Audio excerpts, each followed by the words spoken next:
When does the practice starts? Where does it end?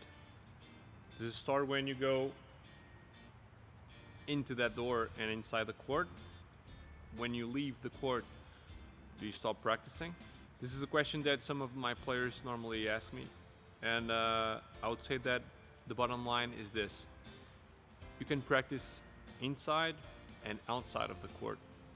Some people might think, well, yeah, but how does it work? Imagine if I'm not on the court with a racket in hand and with my coach or with another player practicing. How does that is considered practice? So imagine if you're inside the court practicing with your coach and your teammates or other players.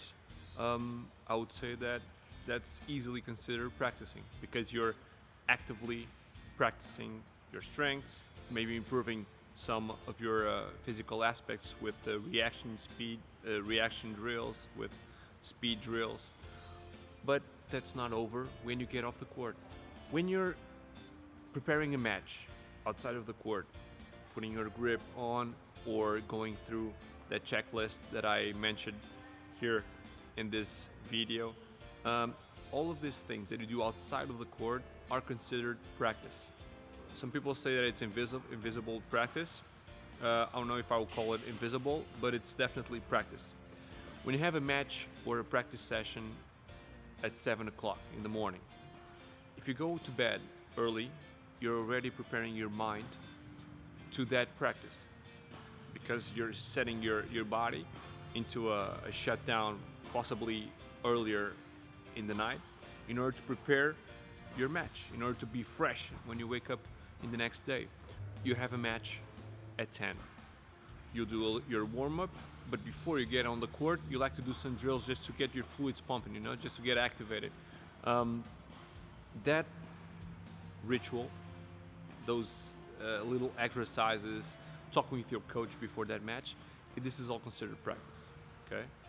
So, bottom line, you can practice inside and outside of the court, okay? And if you're injured by any chance and you can't go inside the court, go with your coach and watch some matches. Watch Nadal playing, watch Roger playing. All this conversation leads me to a famous quote, and it's also I would say it's a concept from a well-known life coach, Tony Robbins. If you guys don't know him, I'll leave a link maybe up here so you guys can check out a little bit of his work. And he says something that it's really important, and I think it's really something that you can use in sports, which is raise your standards.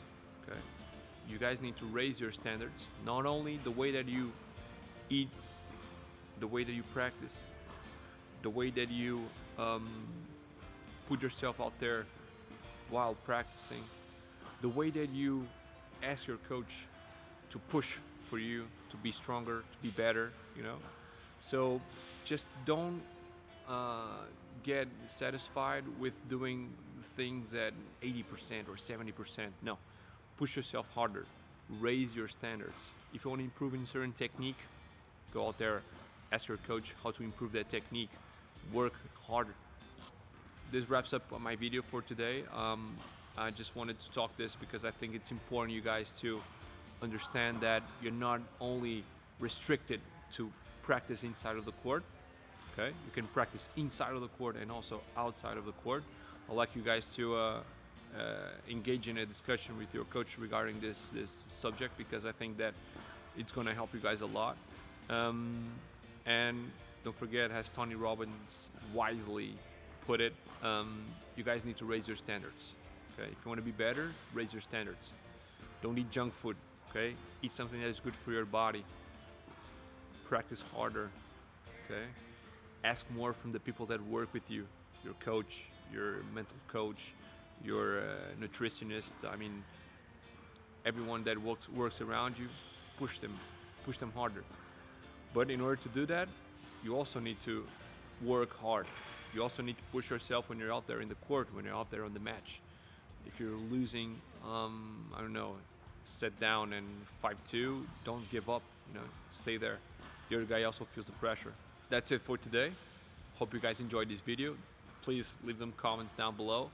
If you feel like you have any questions or doubts, just let me know.